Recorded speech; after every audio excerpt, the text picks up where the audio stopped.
Par-delà nature et culture, pour reprendre le titre du livre célèbre de Philippe Descola.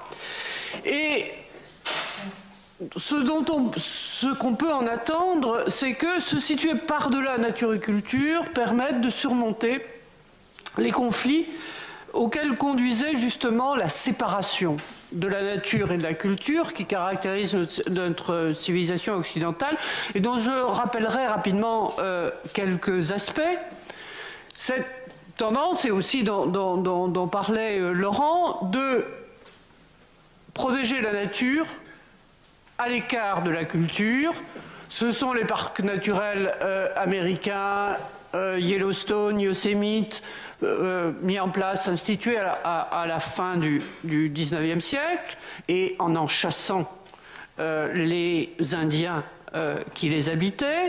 Ce sont les expériences de protection de la nature menées par les puissances européennes, et en particulier par la France, dans leurs colonies, dans l'entre-deux-guerres, là aussi, en faisant des espaces protégés, des réserves de chasse dont on chassait les indigènes.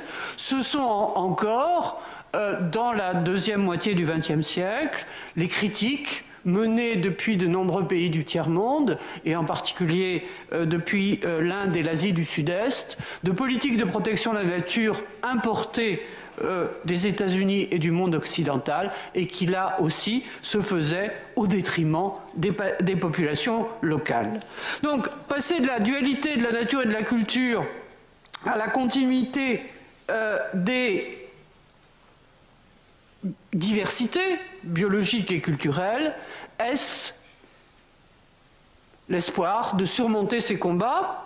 On dit souvent que la diversité biologique et la diversité des cultures ont les mêmes ennemis, ce qu'on pourrait appeler la McCulture, du nom bien connu de McDonald's, c'est-à-dire si je dis McCulture, c'est que c'est pas seulement l'économie, la technique, le capitalisme uniformisant, mais c'est aussi des modes de vie qui répandent une même façon de faire, ou qui tentent de répandre une même façon de faire tout à travers le globe, et qui par là sont destructrices aussi bien de la diversité biologique que de la diversité culturelle.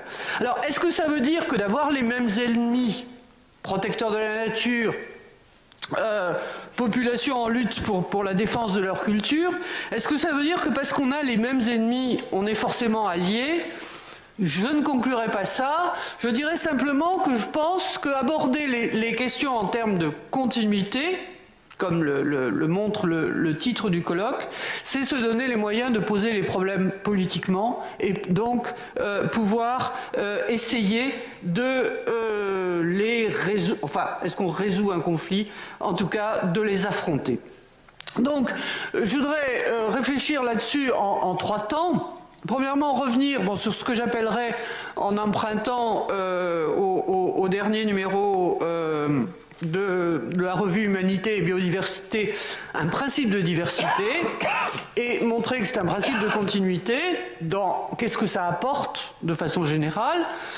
Je montrerai une application dans le fameux, enfin ceux qui travaillent sur la biodiversité, sur la diversité biologique, connaissent bien l'article 8J de la Convention sur la diversité biologique, qui dit l'importance de la participation des savoirs locaux à la protection de la biodiversité. Et cet article 8J, j'en verrai l'application là où elle est d'abord attendue, c'est-à-dire dans des pays d'autres cultures que les cultures occidentales. Et dans un dernier temps, je me demanderai s'il est applicable, si l'article 8J est applicable aussi dans les pays occidentaux.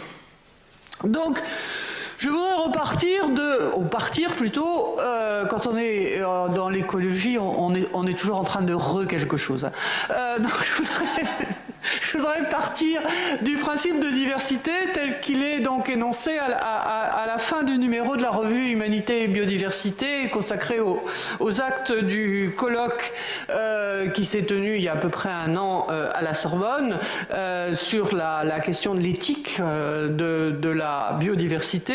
Et donc la façon dont Bernard Chevassus-Louis introduisait ce principe en parlant, je cite, de l'extraordinaire diversité des êtres vivants, humains compris. Donc pas de séparation entre ce qui serait le vivant d'un côté, l'humanité de l'autre, mais une continuité du vivant à l'humain, pas de frontières entre diversité naturelle et diversité culturelle, et c'est en ce sens que je dis que le principe de diversité peut être considéré comme un principe de continuité du vivant à l'humain, sans rupture. Alors j'en donnerai, il n'y a pas de raison de dire il y a d'une part une diversité biologique et d'autre part une diversité culturelle. On est dans la continuité et je ferai référence à ce qui est l'exemple le plus connu, c'est la forêt amazonienne qui a longtemps été considérée comme l'exemple même de la forêt vierge ou extérieure aux humains, ce qui a permis à un certain nombre de scientifiques de réclamer qu'ils s'en occupent quand il n'y a pas d'humains. Alors que des études d'écologie historique ont bien montré que c'est, pourrait-on dire, une coproduction des humains et de la nature, et que un certain nombre, on repère des types d'arbres qui poussent dans des endroits où il y a des humains. Donc, comme ça n'a pas de sens de faire un partage entre nature d'une part et culture ou société de l'autre, car, comme le disait Bruno Latour dans « Nous n'avons jamais été modernes », on voit proliférer des hybrides. On peut dire la forêt amazonienne est un hybride. On connaît aussi l'exemple du bocage normand, pas besoin d'aller en Amazonie, en Normandie. Bon, le bocage est ce type même de coproduction humain-nature où on ne peut pas faire le partage entre ce qui est humain et ce qui est naturel. Donc, dire la diversité biologique et culturelle et le et est une continuité, c'est dire, et là je citerai Arne Naess, auquel Laurent Gerveraud faisait référence dans son topo introducteur. Je cite donc Naess disant la richesse et la diversité des formes culturelles dans tous leurs aspects peuvent être considérées comme faisant partie de la richesse et de la diversité des formes de vie sur Terre. Et donc la conséquence s'en tire immédiatement. Les cultures locales doivent être préservées au même titre que les espèces menacées. Alors on peut peut-être grincer un peu sur cette idée de préserver des cultures comme on préserve des espèces, et donc on peut aller un peu plus loin dans le principe de diversité, qui est un principe de continuité, en ce sens que admettre la diversité continue du vivant à l'humain dans la diversité des formes de vie, on peut reprendre ce terme, la biodiversité et culturodiversité, c'est une diversité des formes de vie. Eh bien, en prenant ça en charge, on trouve la raison de refuser le partage entre nature et culture. En ce sens, aussi bien les études d'écologie historique sur l'Amazonie que les études aussi d'écologie historique sur le bocage ont montré que des zones habitées par les humains peuvent être plus riches en diversité que des zones non habitées ou moins modifiées par les humains. Le principe de wilderness comme principe du nom anglais qui désigne espace sauvage, le principe de wilderness comme principe de protection d'une nature à part des hommes. On chasse les Indiens de Yellowstone ou Yosemite. C'était l'idée que les humains ne peuvent pas améliorer ce sur quoi ils sont. Or, c'est ce que remettent en cause ces études d'écologie historique en montrant que la coexistence des humains dans la nature, la cohabitation des humains dans la nature, n'est pas toujours, elle peut l'être, certes elle peut l'être, mais elle n'est pas toujours une dégradation, et donc que ça a sens de cohabiter humains et l'ensemble des formes de vie dans un même espace naturel. Donc, si je résume un peu ce premier point, on peut dire que le principe de diversité, c'est un principe de continuité, donc gardant l'expression de forme de vie, continuité de toutes les formes de vie. On peut aussi prendre diversité biologique et diversité culturelle comme deux diversités parallèles, je dirais même croisées. Et on peut citer la Déclaration universelle de l'UNESCO sur la diversité culturelle, où il est dit « Source d'échange, d'innovation et de créativité, la diversité culturelle est pour le genre humain aussi nécessaire que la biodiversité dans l'ordre du vivant ». Je reviendrai sur cette phrase parce que vous verrez qu'on peut très bien remplacer diversité culturelle par diversité biologique et genre humain par vivant. Et on a à peu près le même principe. Et puis on peut montrer leur complémentarité, leur coparticipation, leur partenariat, et c'est donc ce fameux article 8J de la Convention sur la diversité biologique du sommet de la Terre à Rio en 1992, et donc que je vais prendre dans un deuxième temps. Alors je le lis rapidement, bon c'est le style de ce genre de déclaration qui est pas, c'est pas très poétique, non, pas exactement.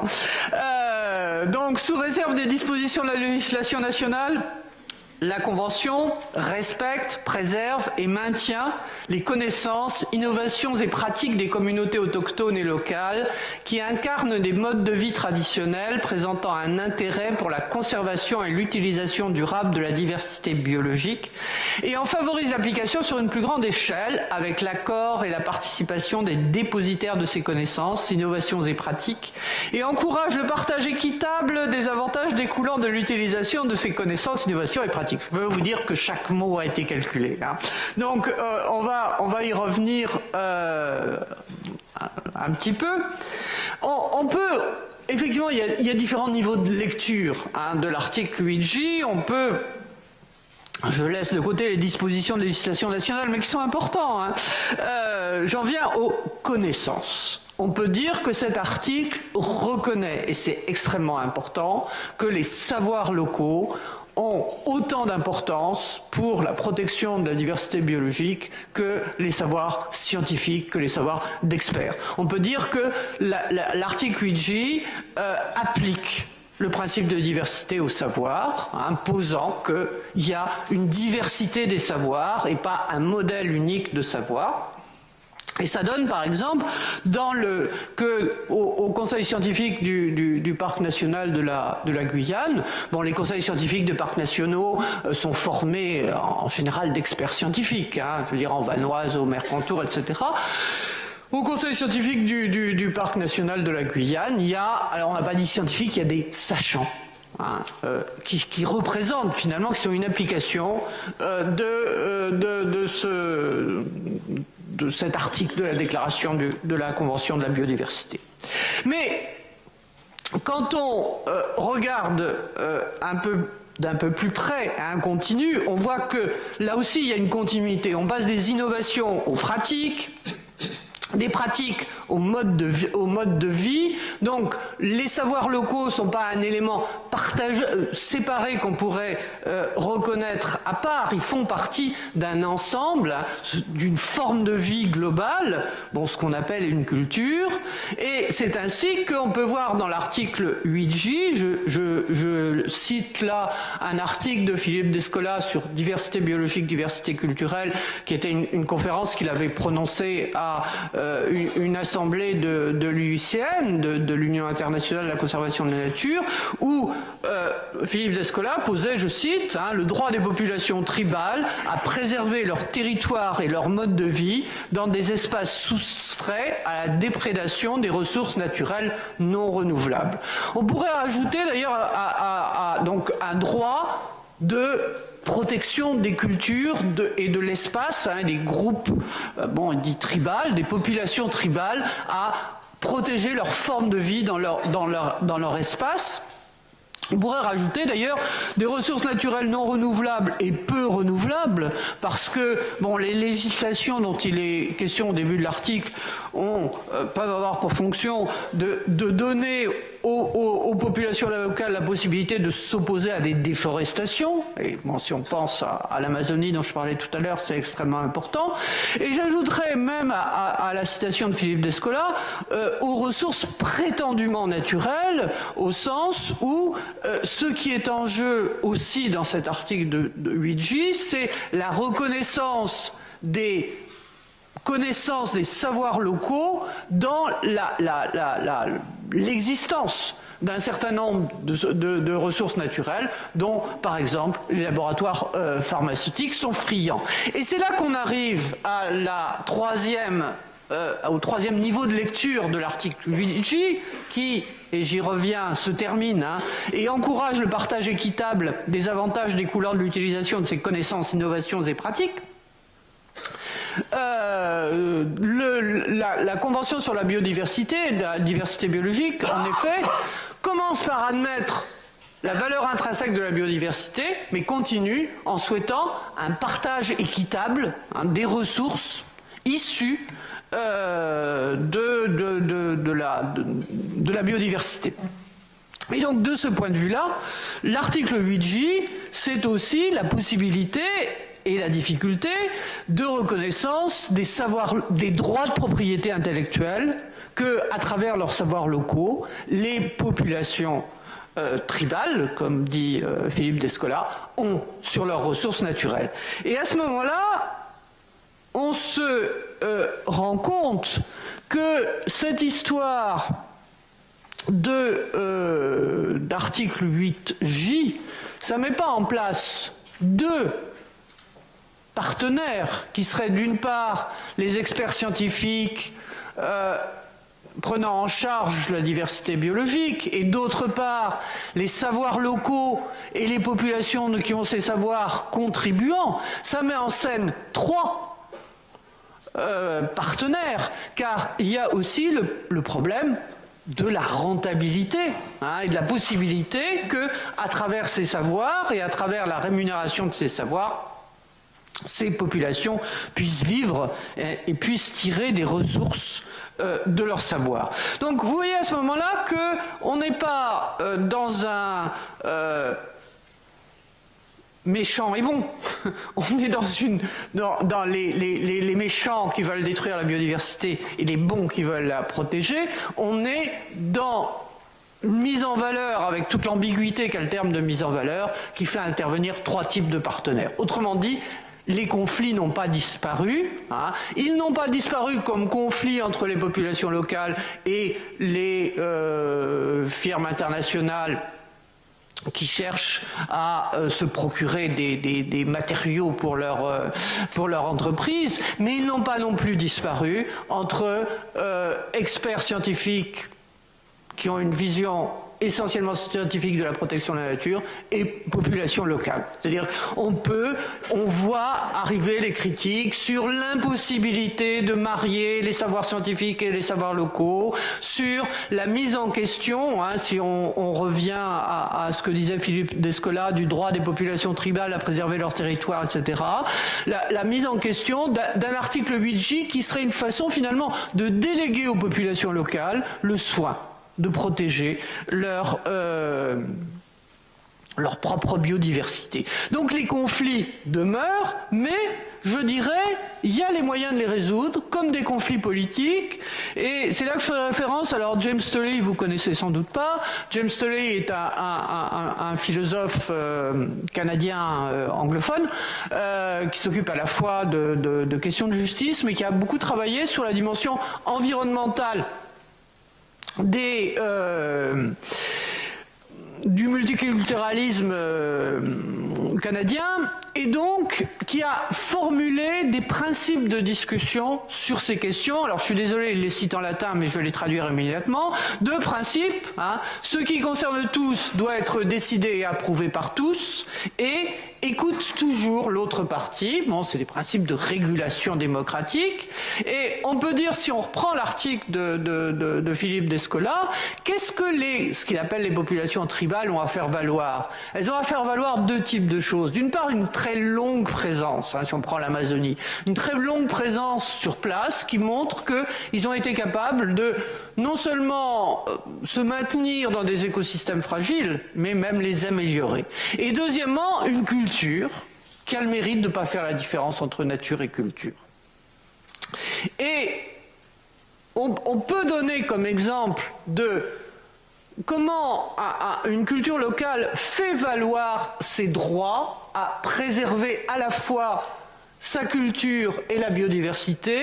Vous en avez certainement entendu parler, c'est le fleuve Wanganui en Nouvelle-Zélande. Le Parlement de Nouvelle-Zélande, en mars de cette année, a reconnu les droits du fleuve Wanganui, que vous voyez là, et a reconnu le droit de la tribu qui défend ses droits à faire valoir ses droits. Donc il y a reconnaissance, extension, principe de continuité, extension du droit des humains aux non-humains, au fleuve, et en même temps reconnaissance des droits d'une population à défendre l'ensemble de ce qui fait sa forme de vie.